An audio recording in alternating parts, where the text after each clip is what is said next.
We got something a little bit different today. This right here is a dramatized interview with Michael Jackson where he is still alive. It's set in 2023, so it's a little different, you know. This is just an alternate reality where he's still here, but you know, this is a most recent interview of how things are today, I suppose. The creator of this interview actually reached out to me and actually wanted me to react to this, so I just wanted to share it with y'all as well. So yeah, smash that like button if I'm subscribe to the channel, join the Patreon down below as well, bro. Let's go. I want to see this, and it's a little bit long, so make sure you know, get your food, get your drinks, or whatever, man. Just sit back and chill with me, and elimination, we going all the way up, you know.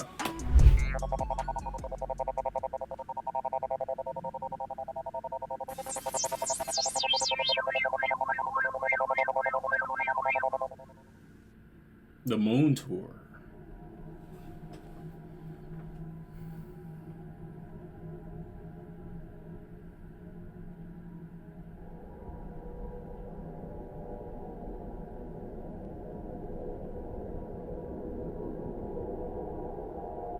Good evening, ladies and gentlemen. This is Eve Zarifa with Channel 11, bringing you a world-exclusive interview with the most elusive superstar in the history of music, the King of Pop, Michael Jackson.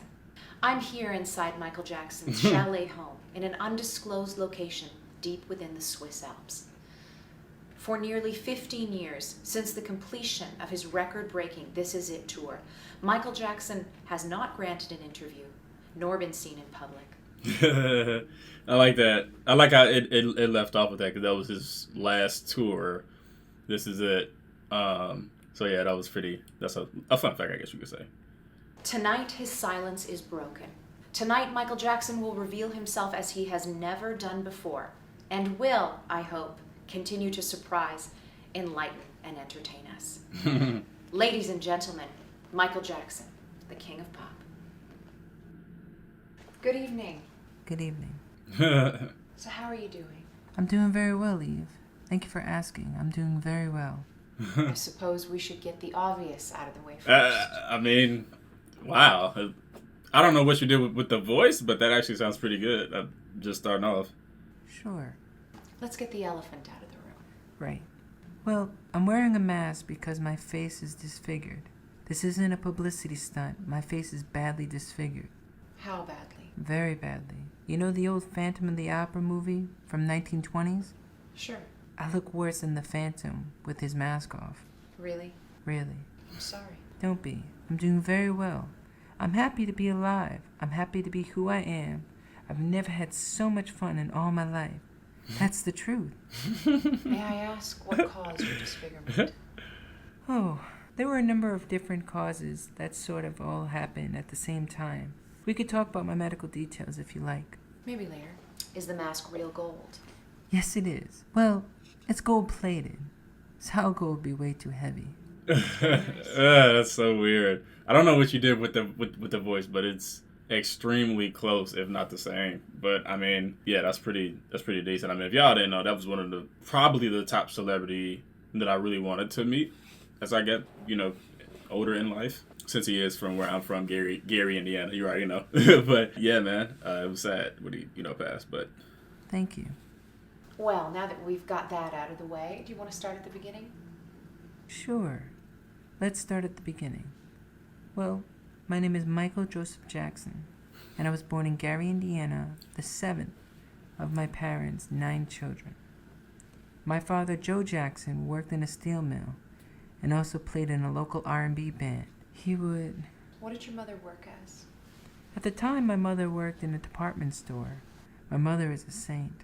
And you lived on Jackson Street, right? Oh, yeah. We lived on a street called Jackson Street, coincidentally. Like, it's nothing like that now. Imagine 9 kids living in a 2-bedroom house. We had to wait in lines. And you can see, like, man, I drove past the house so many times and been there so many times. Obviously, it's a memorial now, but that's a very small house for all them kids and them people in the house. Not even just the kids, but everybody in total. It's extremely small, man. I don't know. 11 people. I don't know how they did that. For a 2-bedroom house. Yeah, our family's house in Gary was tiny. But at the time, it seemed much larger to me. Did you have many friends? I didn't have friends when I was little. My brothers were my friends. I had some great times with my brothers. We played in the snow, had pillow fights. It got pretty rough sometimes. At what age did you officially join the Jackson 5? I guess when I was around 5 or 6. But I'll tell you what I usually say to people when they ask me about the early years of the Jackson 5. I was so little that I really don't remember much about it. I just sang and danced, and I didn't understand why people were applauding and clapping and screaming. I really never thought about it. I just did it, and it came out. And at the time, your father was your manager, right?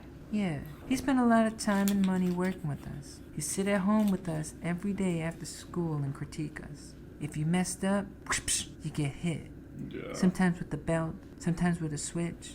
Marlon was the one who got in trouble all the time. If y'all don't know, man, like, go watch The Jackson and American Dream. It's a very good movie as far as, like, the background of it. Not everything is accurate on it, but it's pretty accurate from what, you know, the brothers and sisters and everybody else said about, you know, the family. But, yeah, go watch that, man. That's one of my favorite movies as well. Strict, very hard, and very stern. Well, he mellowed out a lot. He was tough. Toughest person I've ever met. I hate to judge him, but I would have done things a lot different as a father. I never felt love from him. But you felt love from your mother. Absolutely. My mother always made sure that all of her children felt loved. My mother is a saint. And your mother made all your clothes, right? Right. When we performed a talent contest, we really looked amazingly professional. Really amazingly professional. What songs did you perform? We did songs that people knew from the radio or songs my father knew were already classics. For example? Well, we won the citywide talent show when I was 8 with our version of Temptation's song, My Girl. What do you remember about the 60s? Well, we came in the tail end of the 60s. I'm a child of the 70s. But I remember what we were wearing, kind of like dashikis and bell-bottom pants. And I just remember the love from the public was very great and accepting of what we had to offer. It was wonderful. There's a lot of wonderment in being famous. I mean, you travel the world, you meet famous people, you go places, it's great. But then there's the other side, which I'm not complaining about. There's a lot of rehearsal, and you have to put a lot of your time and give a lot of yourself. I remember going to the Motown record studio, and there was a park across the street, and I'd see all these children playing. And it would make me so sad that I would have to work instead. I just stared at them in wonder.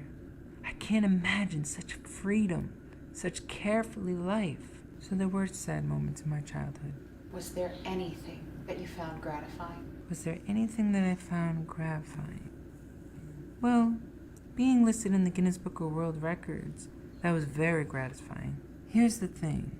Ever since I was a little boy, I have dreamt of creating the biggest selling record of all time. I remember going swimming as a child and making a wish before I jump into the pool. I'd stretch my arms out as if I'm sending it through right into space, and then I'd dive into the water. And I believed that it was possible. So when Thriller became the biggest selling album of all time, it was listed in the Guinness Book of World Records. How? And that fact... How did you make that sound, like, so good, though? Like, I mean, I'm not even... I mean, it just sounds pretty good, like, for his voice, you know. If he was still alive and everything, it's just funny, you know, to hear, you know. I'm looking up to see if he still holds the Guinness World Record for the, you know, the best song. Not the best song. What did it say? I forgot what it said. Biggest selling record of all time. Okay, yeah, the best selling album is still Thriller. And that fact even appeared on the cover the way I imagined it. I was so happy, you have no idea. I felt on top of the world. But was there anything from the early years of the Jackson 5 that you found gratifying? Well, I used to watch a Jackson 5 cartoon. It was so much fun being made into a cartoon. It was like a fantasy come true. We didn't have to do anything. Man. They just... So I was just thinking about that the other day where I watched a video of a guy like explaining just like the legacy behind Michael Jackson and the Jackson 5, and it's just like, bro, these dudes had their own show. They were on so many, talk shows in a way, yeah. It just had so much success.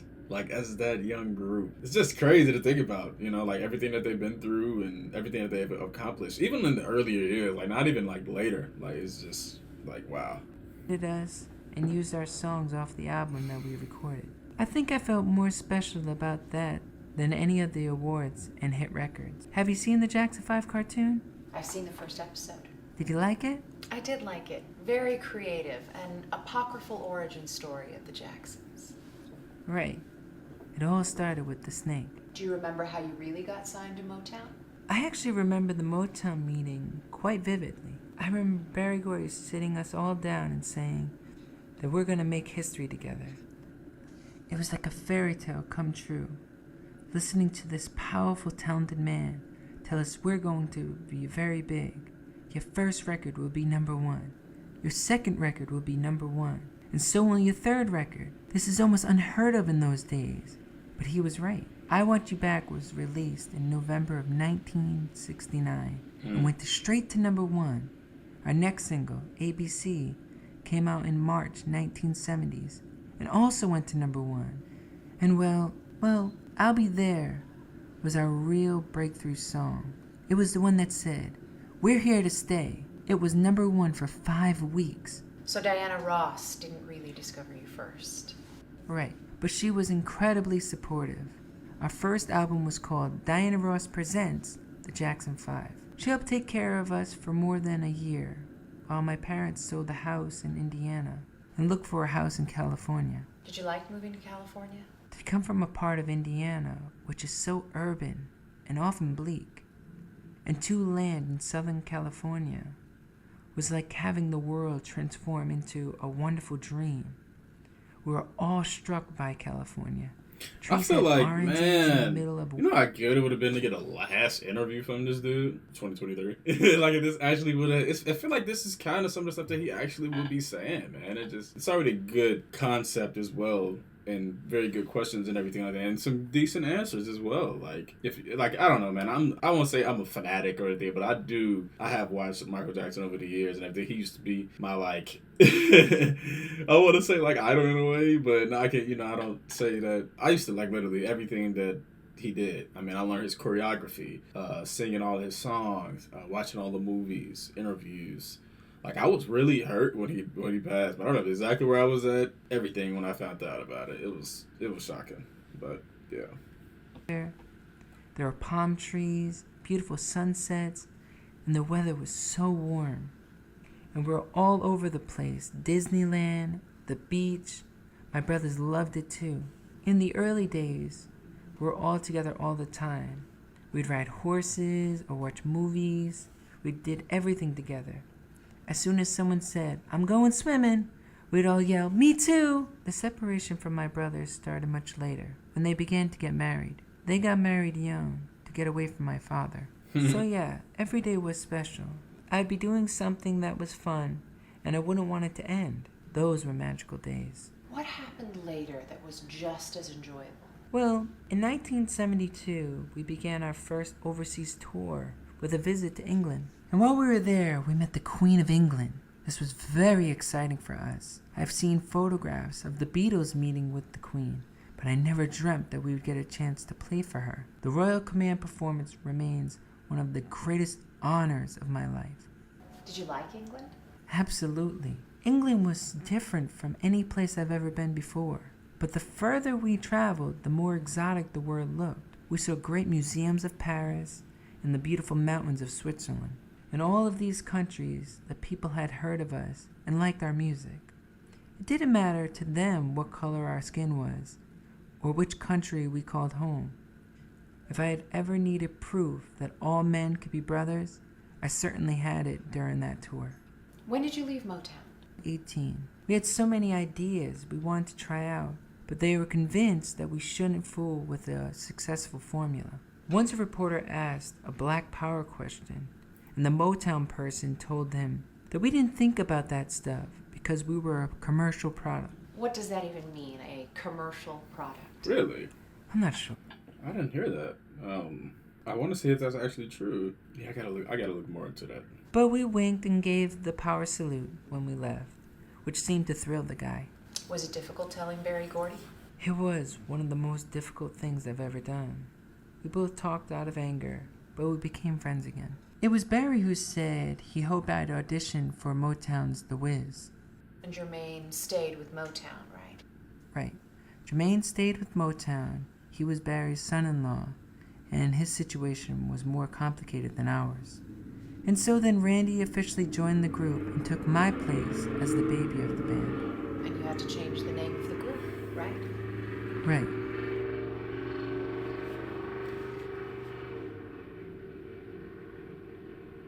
We're no longer known as the Jackson 5.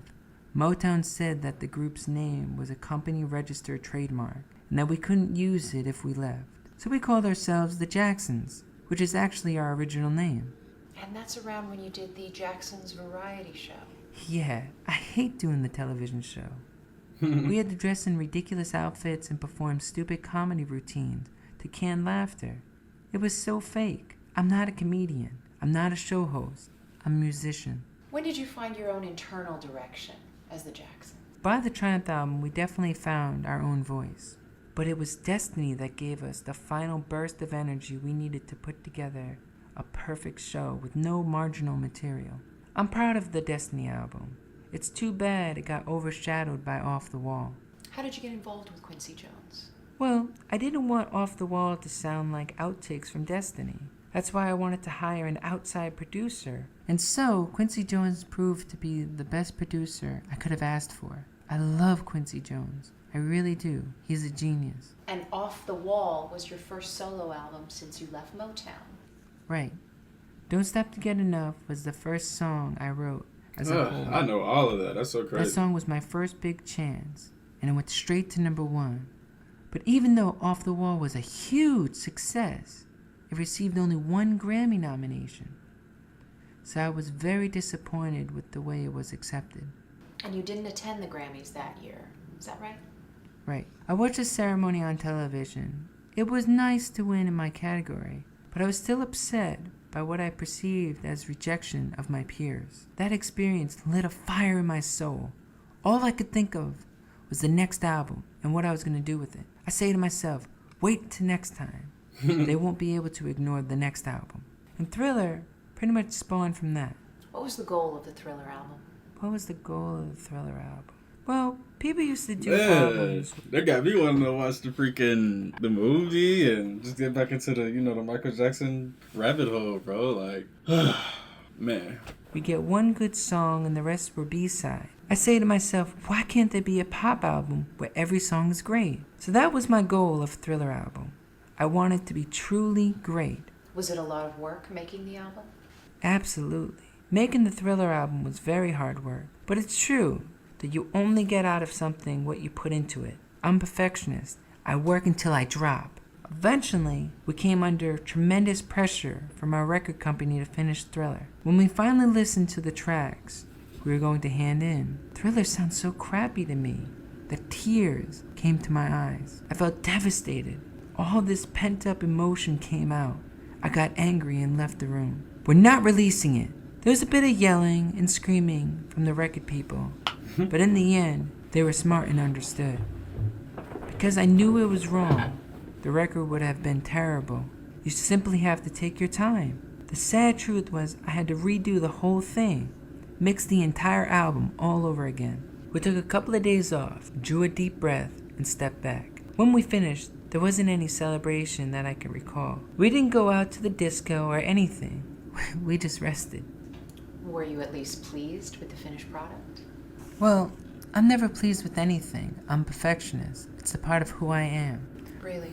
Well, considering the amount of work I put into a project, I'm never pleased with anything. People just see the outcome of work and never see the side of the work you go through to produce that outcome. Sure. When I have a great idea, I have an iron will. Were the music videos part of the original concept? Yes. The 3 videos that came out of Thriller, Billie Jean, Beat It, and Thriller, were all part of my original concept for the album. Why work so hard on an album and then produce a terrible video? I remember the first time I saw MTV. My brother Jackie came and said, "Are you watching that show on TV? All they do is play music." I put it on, and I thought the concept was very interesting. I thought if I were going to do one, I would do something with a little entertainment value. Something with a beginning, a middle, and an ending, like a short film. What was the goal of the Thriller video? My main goal for Thriller short film was to do something that would be scary and exciting. What about the Beat It video? The Beat It short film is another concept I came up with. I wanted real gang members, so we round up some of the toughest gangs in Los Angeles and put them to work on the video. It turned out to be a good idea. The effect is menacing. You can really feel the experience of the streets. You know those kids are tough. It was nothing like actors acting. Were you scared? Maybe a little at first, but we came to realize very quickly the gang members were actually very polite and humble. During breaks, they all cleaned up and put their trays away. It was very sweet. They're a nice bunch of guys. Like all of us, they just wanted to be seen. I've always wondered if they got the same message from the song that I did. Is it safe to say you knew the Thriller album was going to be a hit? Yes, not to be arrogant, but yes, because I know great material when I hear it. I'm a visionary in that sense. Needless to say, you attended the Grammys that year. Right. I had gotten a record 13 nominations for Thriller. Man, what a feeling. To work so hard on something, to give so much, and to succeed. I felt like a marathon runner breaking the tape at a finish line. That's the realization of a dream. That's powerful stuff. When we walked in, we got a huge applause. People were really excited. Everyone involved with Thriller was floating on air. It was wonderful. All evening, I've been going up to the stage and collecting awards with my sunglasses on. Finally, when Thriller won the best album, I went up to accept it, and I took off my glasses. And the girls in the back row just went crazy. Why did you wear sunglasses in public as often as you did? Well, I wear sunglasses in public as often as I do, because I simply don't like to have to constantly look everyone in the eye. It's a way to concealing just a little bit of myself. So you won a record-breaking 8 Grammy Awards.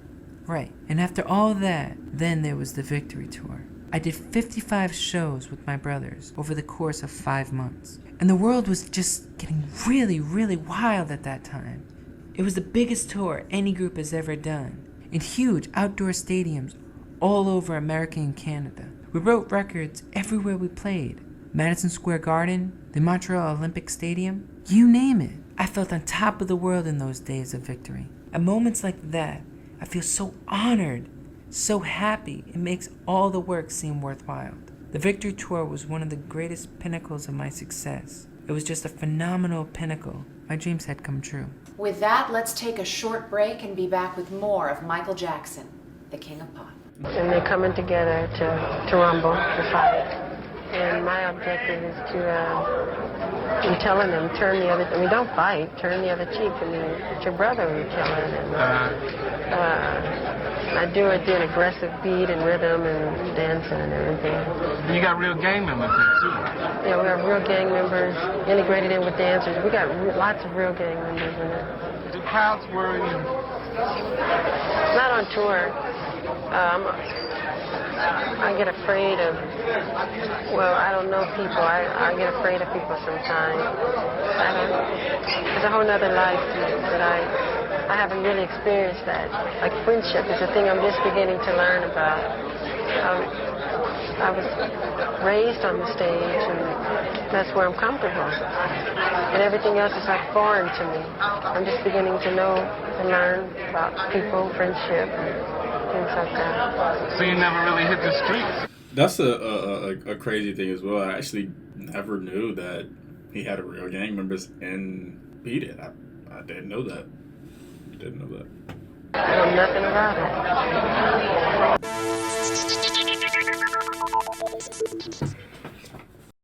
We're back with more of Michael Jackson, the King of Pop. So what were you saying about the media? The minute I started breaking all records, the media started turning the public against me. Almost overnight, the press started printing these outrageous lies. He sleeps in a hyperbaric chamber.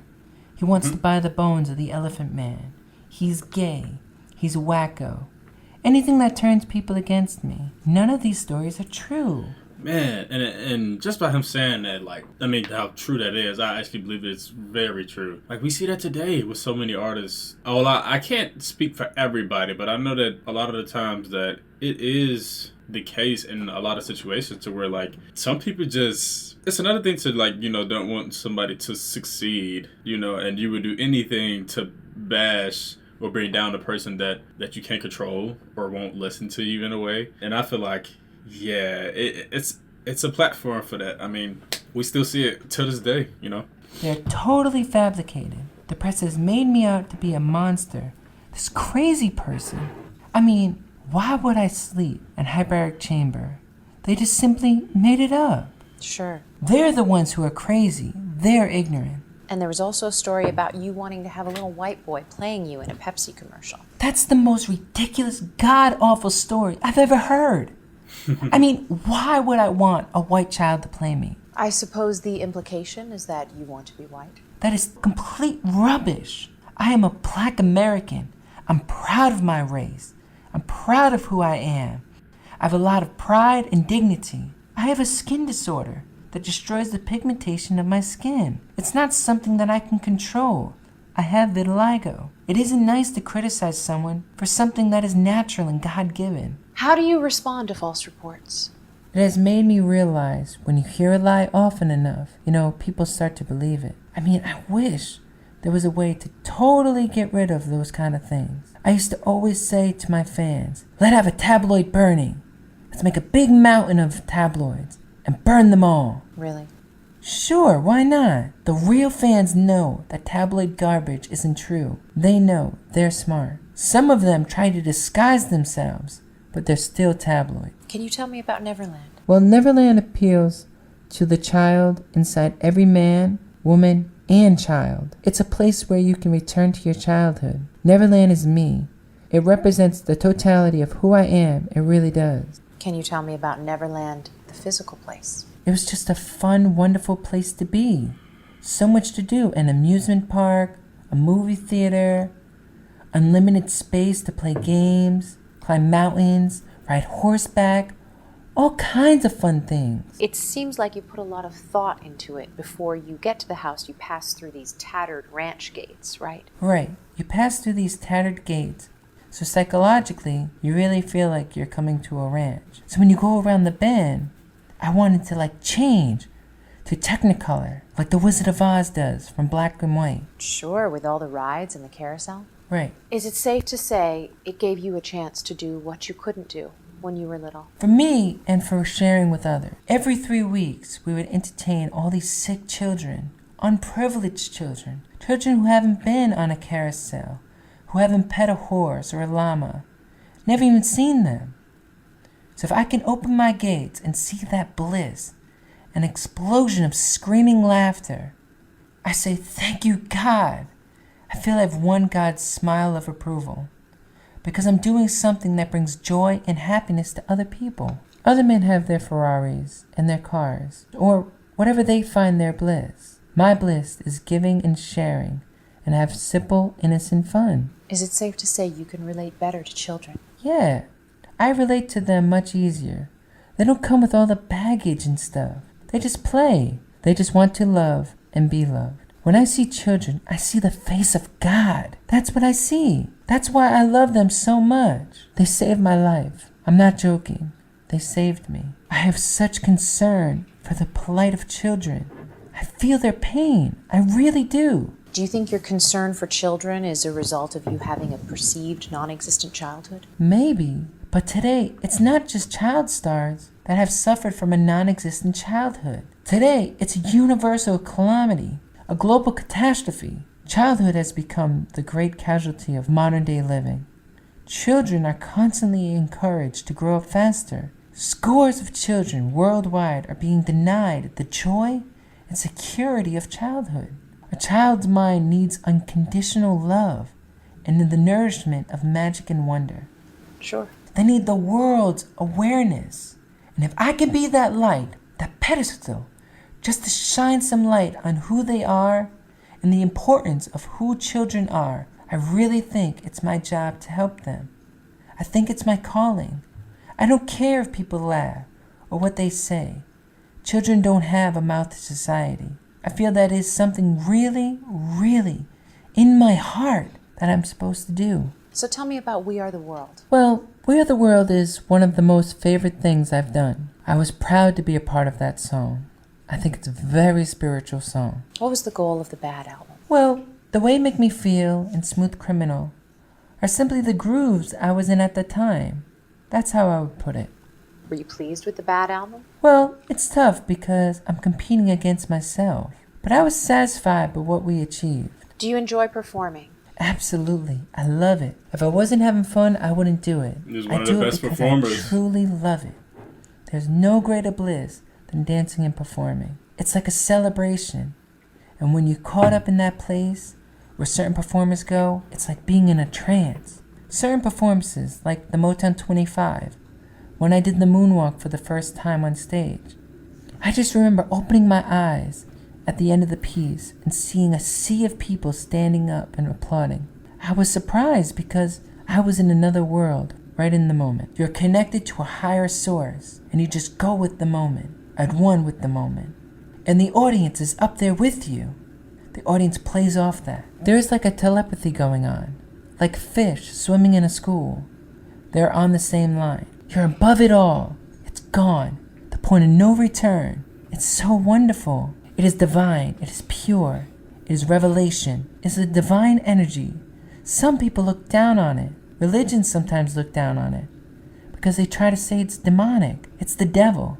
It isn't. It is godlike. It is pure godlike energy. You feel God's light. So it's safe to say you're still very religious. Well, it depends on what you mean by religious. I believe in God. Absolutely. I believe in God very much. But you're no longer part of the Jehovah's Witness Church. Right. What was it like being raised a strict Jehovah's Witness? Well, going to Kingdom Hall was a treat. It was a chance for me to be normal. The church elders treated me as same as they treated everyone else. I was Brother Jackson, simply human, sharing a day with God. Did you do anything special on Sundays? Sundays were my day for pioneering, the term used for missionary work that Jehovah's Witness do. We would spend the day in the suburbs of Southern California, going door to door, or making the rounds of local shopping malls, distributing our Watchtower magazine. Really? Yeah, I would don my disguise of a fat suit, wig, beard, and glasses, and head off to the shopping malls and go door to door in the suburbs. Really? Yeah, the funny thing is no adult ever suspected who this strange bearded man was. But the children, with their extra intuition, knew right away. By the second round of shopping mall, I would find myself trailed by 8 or 9 children. Like the Pied Piper, they would follow and whisper and giggle, but they wouldn't reveal my secret to their parents. Really? Yeah, I continue my pioneering work for years and years after my solo career has been launched, up till 1991, around the time of the Dangerous Tour. That's very interesting. Do you often wear disguises? I do disguise for different reasons. I like to study people, be like a fly on the wall, even if it's just 2 old ladies sitting on a bench, because I don't know what it's like to fit in an everyday situation. One time, I was in a record store, completely disguised, and these girls were pulling out my album, talking all about me. I literally was next to them. It was wonderful. I loved it. Did people ever realize that you were disguised? Sometimes you can trick a guy quicker than you can trick a girl.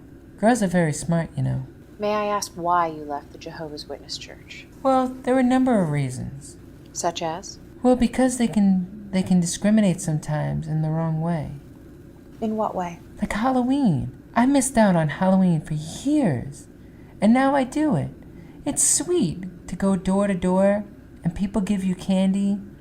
We need more of that in the world. I cry behind my mask. I really do.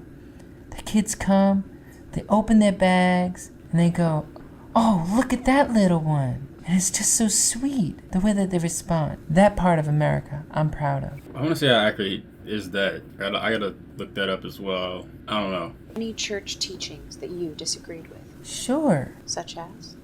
Like the story of Adam and Eve and the snake. I think that myth is very misunderstood.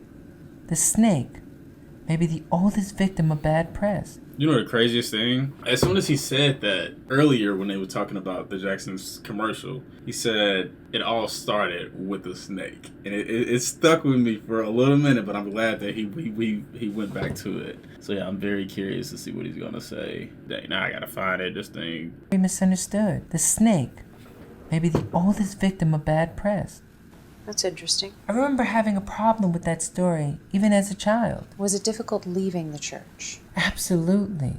But I was comforted by the belief that God exists in my heart and in my music and beauty, not only in a building, but I still miss the sense of community that I felt there. I could have really used their support in my darkest hour. Can we talk about that? What, my darkest hour? Yes. If you like. When did it start? It's hard to say. Perhaps with the first accusation of child molestation? Perhaps. Or maybe before. It's hard to say. Can you tell me about the first accusation? Oh. I was blatantly extorted. But you settled, right? Yes. Can I ask why you settled? You mean, why did I settle if I was innocent?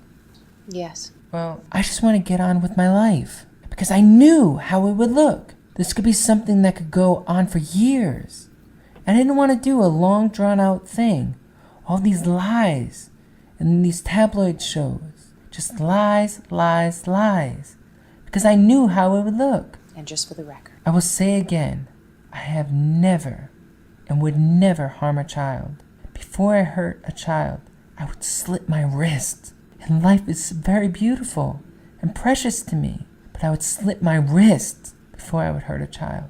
I suppose the Martin Bashir video didn't help much. Yeah, right. Do you still maintain that it's all right for an adult to sleep in the same bed as a child? If you're gonna be Jack the Ripper, it's not a good idea. But who's Jack the Ripper in the room? I'm the guy in the sleeping bag on the floor. I didn't sleep in the bed with the child. I slept on the floor. But even if I did sleep in the bed, it would still be okay. I slept in the bed with Macaulay Culkin when he was little. Macaulay was on this side, and his brother Kieran was on the other side. It was very sweet. We need more of that in the world. Can you tell me about your arrest? Oh, it was a complete travesty of justice. They searched my office without a warrant, and they also manhandled me very roughly. Really a complete travesty. 80 policemen in one bedroom. That's really overdoing it. I won't live there ever again. I'll visit Neverland. It's a house now. It's not a home. So you would not want to be buried in Neverland? I didn't say that. I said I would never live there again. I've always said I want to be buried right where there are children.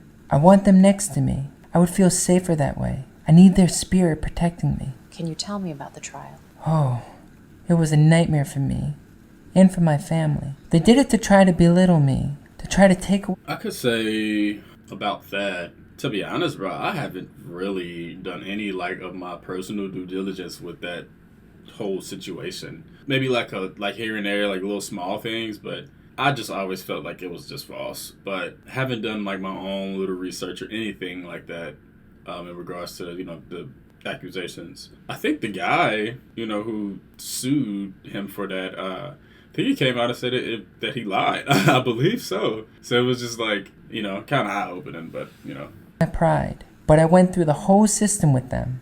And at the end, I wanted the public to know that I was okay, even though I was hurting very, very badly.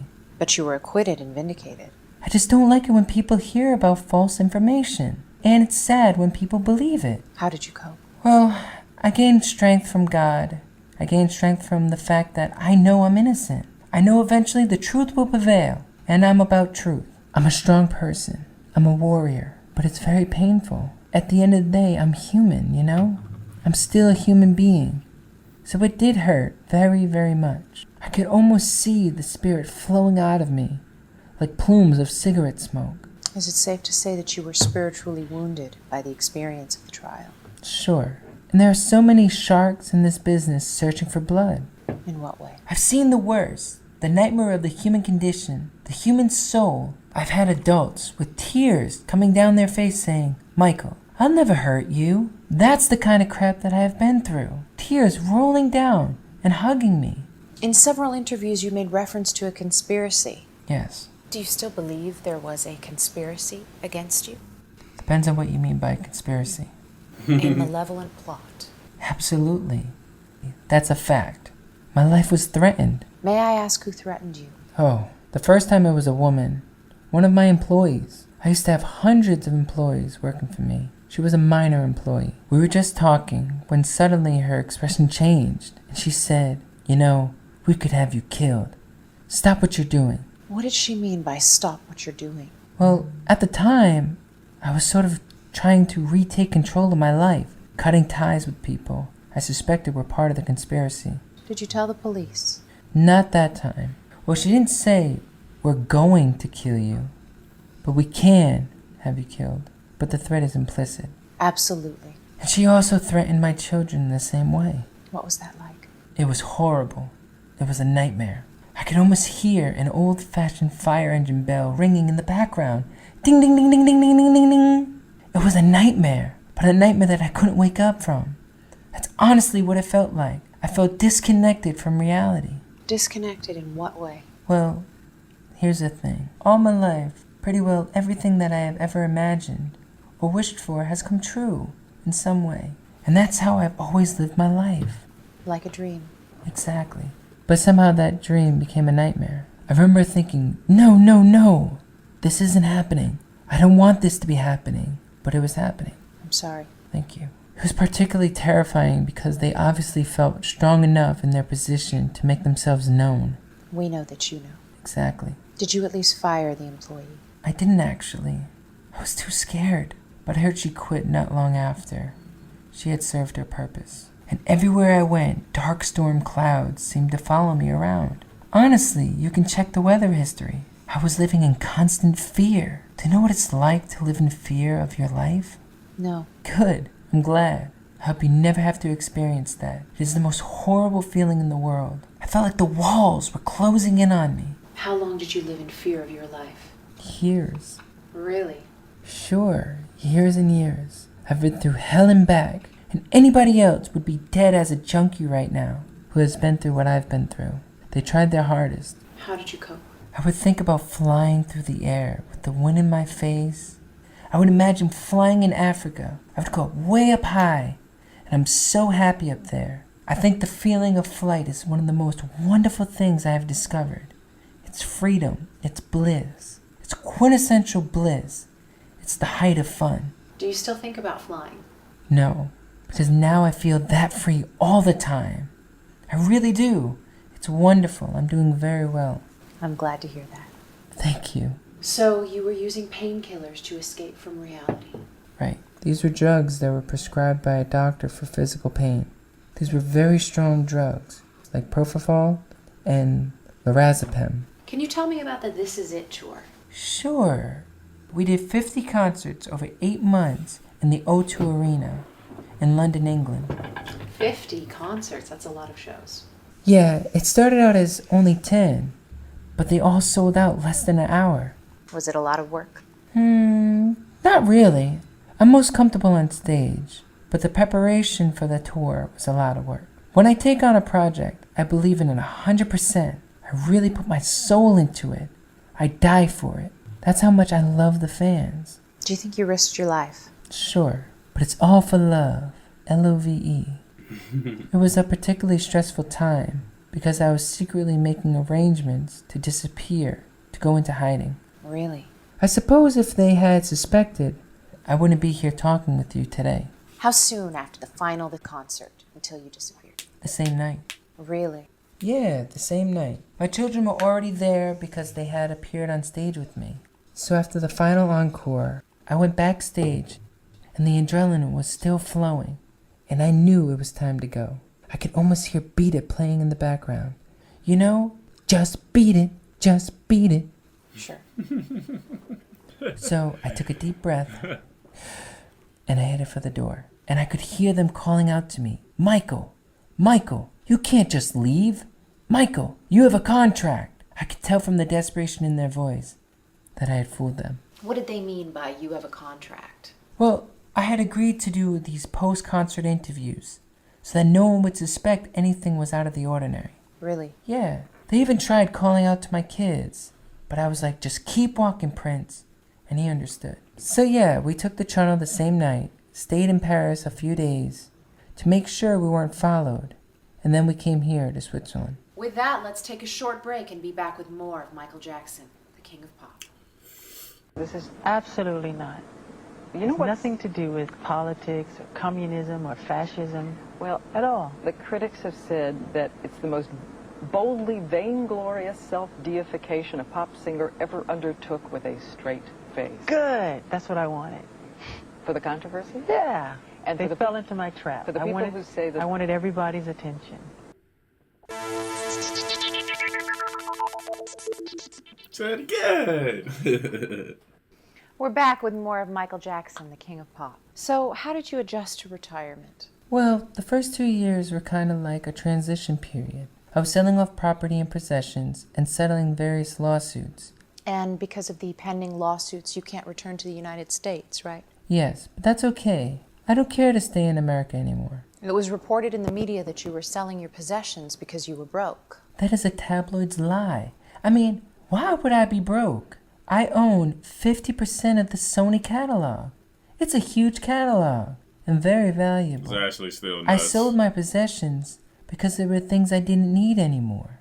I even donated most of the profits to charity. Honestly. You know, just enough to live modestly and make sure that my children are financially protected. So the first 2 years were a transition period. Right. There was still some residual fear because I lived in fear for years and years, like I was saying before. But after a while, I remember thinking, you're safe, you're safe. They don't know where you are. You're safe, you're safe. And after that, I just remember feeling an overwhelming rush of jubilation, and then a state of indescribable bliss and sacredness, a state of uninterrupted deep peace and thankfulness. Every night I would go to bed in complete bliss. Every morning I would wake in pure joy. How long did that serenity last? 2.5 years. Just so thankful to be alive, in the state of the most intense joy and exquisite ecstasy. I grew a beard. Really? Yeah, I grew a thick beard. I never wore a full beard before. It was wonderful. I've had some amazing good times. What would you do all day? I would walk around or sit on a park bench. You know, just marveling the beauty of creation. Looking over some landscapes of beautiful skies where the clouds are hues of pink and gold. I would start to pray to God. This is so beautiful. Thank you for making the heaven and earth such a beautiful place. Thank you. Thank you so much. May I ask when your disfigurement started? Around 5 years after the This Is It tour. And this is what brought me back down to earth. It reminds me that I'm still flesh and blood.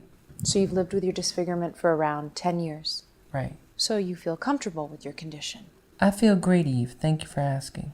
Do you always wear the same mask? I wear a lot of masks. If it's just my family or my nurse, I usually wear something like a surgical mask and without a wig. You mentioned that your disfigurement was the result of a number of different causes that sort of happened at the same time. Yes. May I ask if plastic surgery was one of those causes? Not that I know of. I don't think so. It's just my nose. You know, honestly, they go too far. It's just my nose. All these charges are ridiculous. If they were true, I would say so. But they're not. It's my face. I think I would know. And these are things an autopsy would confirm. Exactly. I don't know why I have been singled out. Elvis had his nose done. Lisa Marie told me. So how have you changed since you retired? How have I changed? Well, you might have noticed some gold records hanging in the other room. Well, I never used to put any of my awards or trophies in my house. I put them all away in storage because I didn't want my subconscious mind to think that I've done it all. It makes me feel you've accomplished. Look at what I've done. Do you think that by not displaying your awards, you deprived yourself of pleasure or happiness? Absolutely. But it was the best way I could think of to make a good product. And it's all for the sake of goodness. Because my message is for goodness. I'm not saying I'm holy, but I'm saying heal the world. Save our children. Save the forest. There's nothing wrong with that, right? Sure. When did you start displaying your awards? A couple of years after the This Is It tour, I was going through some old boxes in storage. It's just funny, like certain answers that he's given. I feel as if Mike probably would have said it, But at the same time, we all just don't know. But this is a really good interview and a really cool video. Just basically predicting, something that he could or maybe won't say, Some of the stuff is accurate too, so that's pretty cool. Found the box with all my Grammys and other awards. It was great. I was the only one awake in the whole house. I stayed up all night putting up all the awards and trophies. It was wonderful. I felt so proud. That's a lot of awards to hang. 13 Grammys, 40 Billboard Awards, 13 MTV Awards, and 56 gold and platinum records. That's a lot of awards. Yeah, I'm glad people accept what I do. I don't know what else to say. It's a great honor. Were you able to hang all the awards in one night? Well, some of them are hanging in other properties, but the Grammys are here. They're in my bedroom. So you still own other property? I have a modest property on all the continents. I'm not sure I would call this a modest property. The main hall is huge. Well, compared to some mansions in America, it is modest. It's beautiful with the timber ceiling and all the shields. Thank you. Do you like it here? You mean in Switzerland? Yes. Sure. I've always liked fantasy and fairy tales, and that's what this village kind of reminds me of. Like something from a Brothers Grimm storybook. Exactly. They still have things like chocolate stores with elaborate clockwork dioramas, with moving forest animals and lumberjack gnomes. I would have loved to have seen things like that as a child.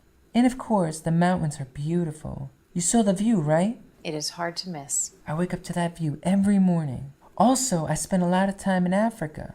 The scenery is beautiful, but I'm totally allergic to the sun. So what else is different? I will write, direct, and produce movies. Really? Really. I love film very, very much. I think it's the most expressive of all the art mediums. In film, you live in the moment. For 2 hours, you can be transported to another place. Films can take you anywhere. And man, they're in the palm of your hand. It's unbelievable.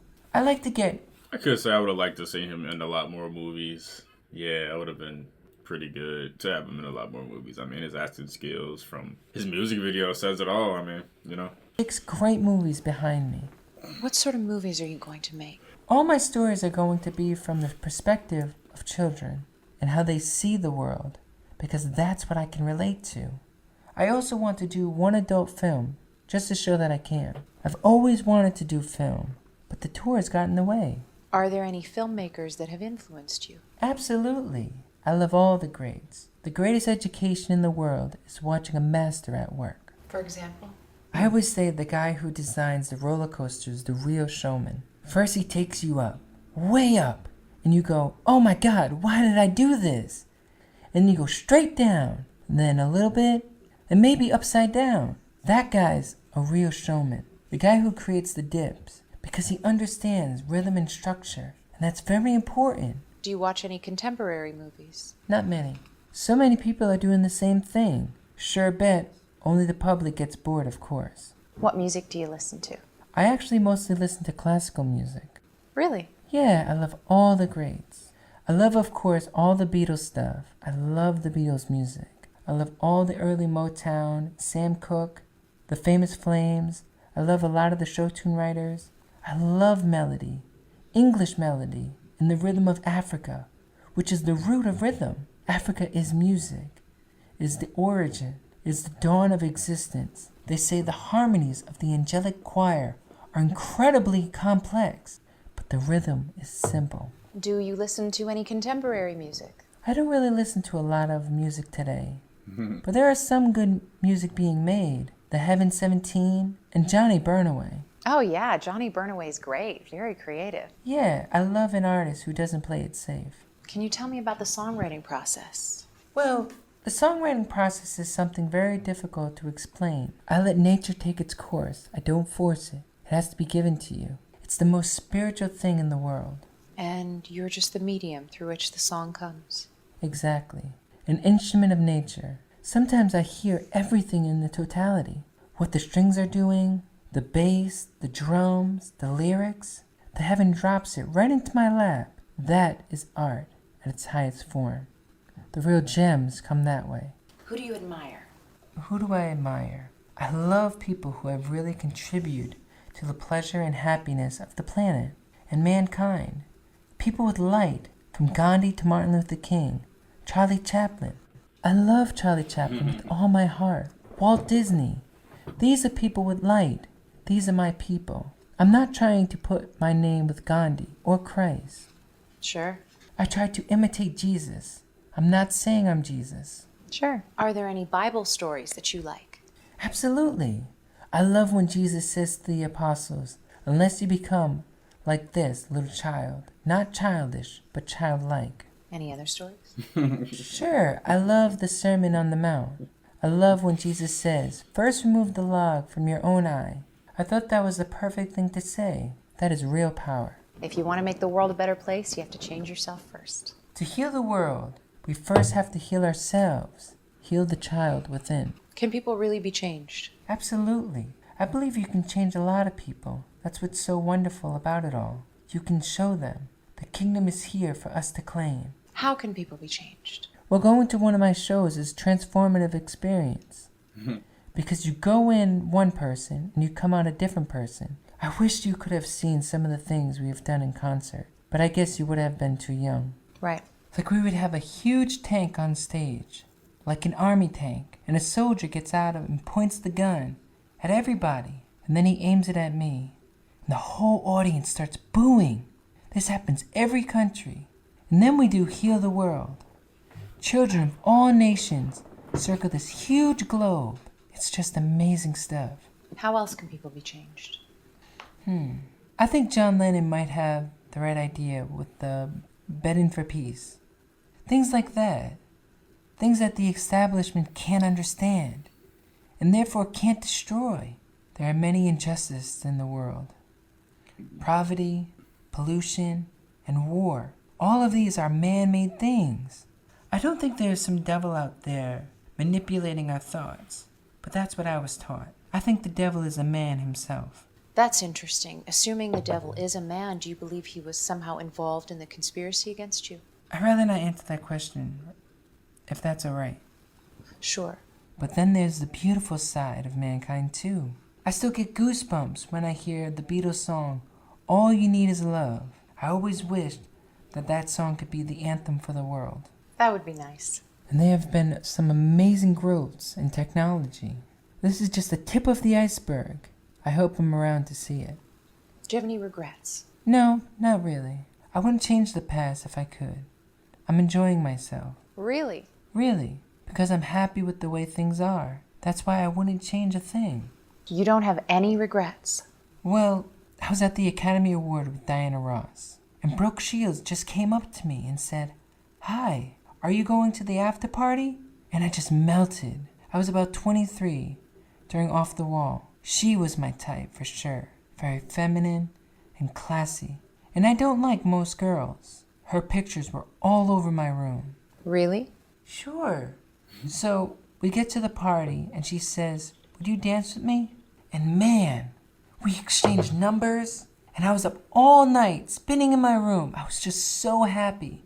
There were fireworks going off. We had one encounter when she got real intimate and I chickened out.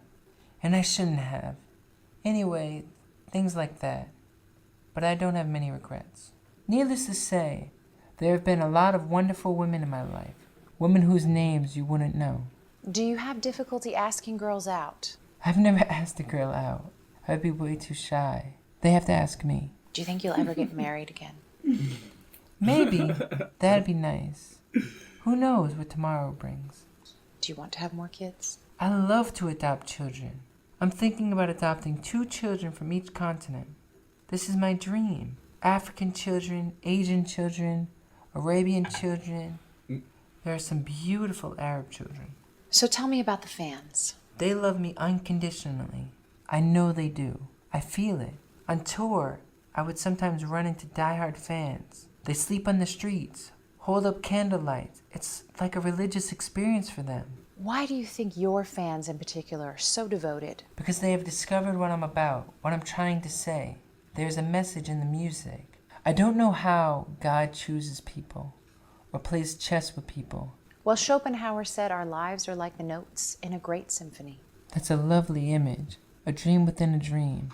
I've never heard that before. And it's true, in a sense. Looking back, I can view the whole tapestry, all the wonderful things my parents instilled in me. I'm very much like my father in a lot of ways. He's always taught us to be courageous and confident and to believe in our ideals. And no matter what, no star is too far to reach. And you'll never give up. And our mother taught us that as well. Do you still see your family? Sure, I love my family very much. I wish I could see them more often than I do, but they understand. What gets you upset? I get upset if some idiot, worse than a stooge, says something stupid and completely untrue, but I try not to be angry because I'm only hurting myself. What do you love? What do I love? Being able to give back, to help other people. And I love creating, to put my soul into something. I don't know the psychology of it, or whatever. I just love working hard on something, putting it together, sweating over it, and then sharing it with people. That gives me great satisfaction as an artist. What else do you love? I love the power of mystery. I really do. I think it's very powerful. If you remain mysterious, people will be more interested. Sure. Leave something to the imagination. Hold back and build yourself up. Give yourself a certain kind of class. Make them reach out for you. Like you never see me on an award show saying, the nominees are, and I used to get asked to do every show. My brothers are the opposite. They will do any award show that asks.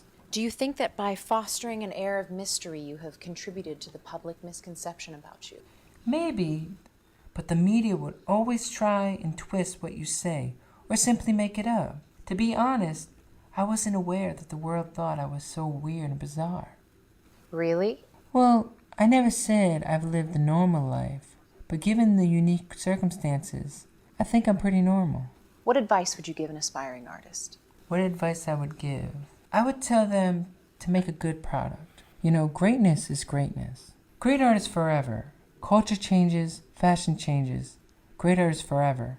We still listen to Mozart today, Tchaikovsky, Beethoven, any of them, any of the greats. Great art is forever. That's a fact. And the artwork may not even get recognized in the lifetime of the artist. Right. What's important is how the story ends.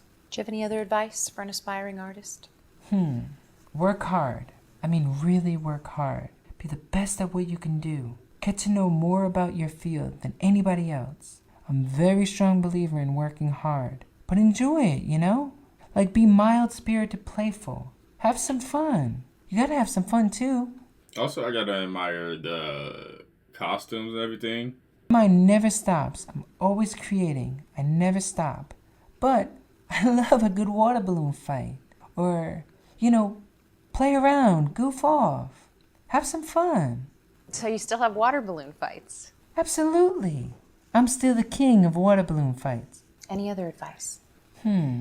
Always believe in yourself, no matter what. No matter who's around you that's being negative or thrusting negative energy to you. Totally block it off. Because whatever you believe in, you become. In the end, the most important thing is to be true to yourself and those you love. How have you come to learn what you know? Learning from nature and learning, just watching and studying. Being a serious observer. When you have seen the things I've seen and traveled all over the world, I've traveled the world over 8 times. I have slept in some crazy places. I really feel like an old soul, someone who's seen a lot and experienced a lot. In soul years, I'm sure that I'm at least 100. Well, I don't feel like I'm talking to a 65-year-old. How is a 65-year-old supposed to act? I'm not sure. How would you like to be remembered? How would I like to be remembered? As a person who came and brought some light to the world, some escapism, also as the voice for voiceless children. May I ask why you waited so long to grant an interview? 15 years is a long time. Well, to be honest, nobody ever asked me. I guess everybody just assumed I would say no. Really? Well, I think Barbara Walters requested an interview. But why would I want to put myself through that? Is there anything else you'd like to say before we conclude? I just want to say to all my fans in every corner of the earth, every nationality, every race, every language. I love you from the bottom of my heart. Thank you very much. No, thank you, Eve. Please come back and visit anytime. Ladies and gentlemen, Michael Jackson, the king of pop. Thank you guys so much, and I love you all. Thank you. This is Eve Zarifa with Channel 11. Ladies and gentlemen, the king of pop, Michael Jackson.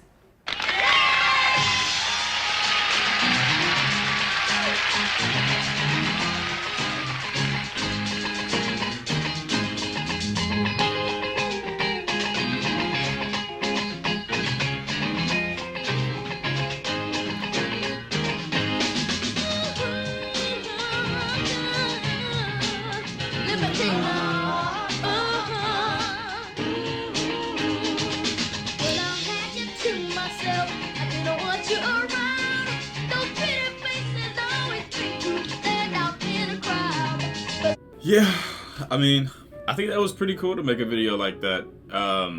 You know, just to give some insight on how, you know, things may be or, you know, or not, you know, but he did have some accurate answers in there as well. I did enjoy this. I really did. It was very long. I mean, what y'all think about it? Like, would y'all would have done anything different to this? I think it's really well put together as far as he spoke about just the whole Michael Jackson transition, and, you know, like starting off Jackson 5, and you got to go into when he went solo, and then the allegations, and then like I can say allegations a lot, you know, child molestation allegations. Then you got to go over here, nose job, and, you know, all of that stuff, and it's just really well put together. I feel as if it was pretty cool. It was pretty good, well put together video, and I definitely enjoyed it. Let me know what y'all think about it as well. Put it down in the comment section because I will be watching. What would y'all have done different? What did y'all like from the video, and what y'all dislike? Let me know because I will be watching. Make sure y'all smash the like button for right now, man. Subscribe to the channel. Join the Patreon down below as well, man. Let's see the next reaction. We out.